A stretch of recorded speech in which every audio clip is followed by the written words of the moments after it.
नमस्ते। आज हम हिंदी व्याकरण की एक बहुत ही मजेदार और सच कहूं तो बहुत जरूरी चीज समझने वाले हैं, समास।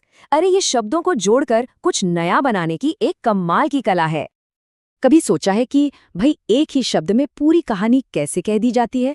भाषा इतनी स्मार्ट कैसे हो सकती है कि कम शब्दों में ज्यादा बात कह दे? बस यही सवाल हमें सीधे समास की दुनिया में लेकर आता है। तो चलिए शुरू करते हैं। सबसे पहले ये समझते हैं कि आखिर ये समास है क्या चीज, इसकी बेसिक डेफिनेशन क्या है। तो देखिए, समास का एकदम सीधा सादा मतलब है संक्षेप या सिंप्लिफिकेशन। ये एक प्रोसेस है जिसमें हम दो या उससे ज्यादा शब्दों को मिलाते हैं और एक नया बिल्कुल इंडिपेंडेंट शब्द बना देते हैं। और इसका मेन पर्पस क्या है?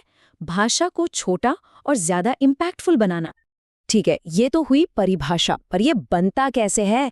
मतलब किसी भी कंपाउंड वर्ड यानी सामासिक शब्द के बिल्डिंग ब्लॉक्स क्या होते हैं, ये समझना बहुत जरूरी है।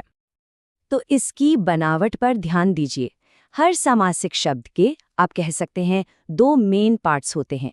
जो पहला हिस्सा है उसे कहते हैं पूर्व पद और दूसरे हिस्से को कहते हैं उत्तर पद। बस यही दोनों मिलते हैं और एक नया शब्द तैयार हो जाता है।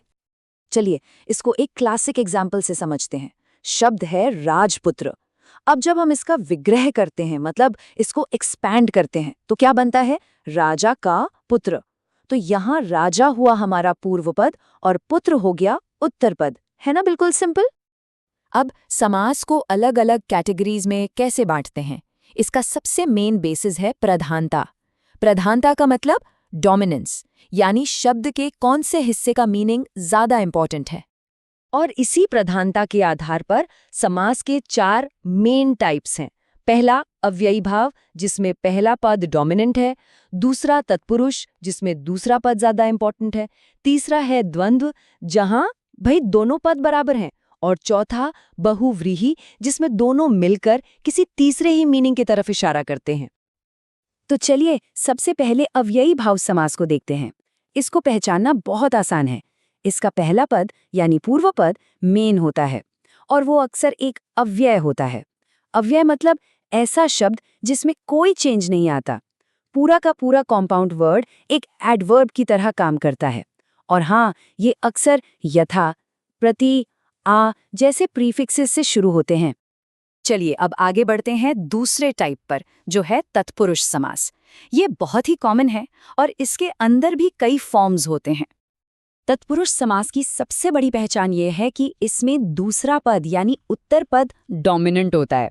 और इसकी एक और मजेदार बात है, जब आप शब्द को एक्सपैंड करेंगे ना, तो उसके बीच में जो छिपे हुए केस मार्कर्स होते हैं, जैसे का, के लिए, में, से, वो वापस दिखाई देने लगते हैं। आप तत्पुरुष को एक बड़े फैमिली की तरह समझ सकते हैं जिसके कई मेंबर्स हैं।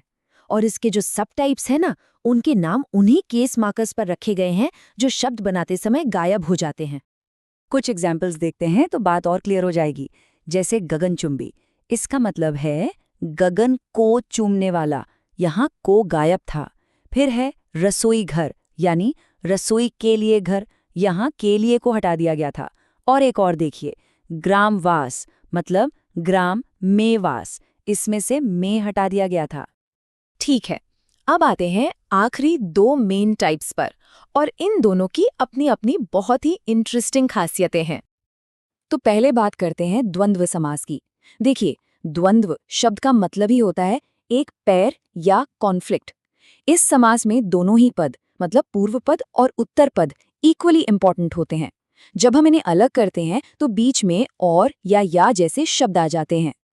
इसके एग्जाम्पल्स तो बहुत ही सिंपल और डेली यूज वाले हैं।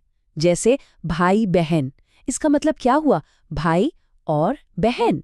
पाप पुण्य, मतलब पाप या पुण्य। और दाल रोटी तो हम रोज ही बोलते हैं, दाल और रोटी। और अब बहुव्रीहि समास, ये बहुत ही खास है। इसमें होता क्या है कि 2 शब्द जुड़ते तो हैं, लेकिन फाइनल मीनिंग उन दोनों शब्दों का नहीं होता, बल्कि वो दोनों मिलकर किसी तीसरे ही पर्सन या ऑब्जेक्ट की तरफ पॉइंट करते हैं। ये एक तरह का डिस्क्रिप्टिव पॉइंटर है। इसके एग्जाम्पल्स तो वाकई कमाल के हैं। जैसे लंबोदर, लिटरली इसका मतलब है जिसका पेट लंबा हो। लेकिन ये शब्द किसके लिए इस्तेमाल होता है? भगवान गणेश के लिए। बिल्कुल वैसे ही चतुर्भुज, मतलब जिसकी 4 भुजाएं हैं, और ये कौन है? भगवान विष्णु। देखा, शब्द कुछ और, मतलब कोई और।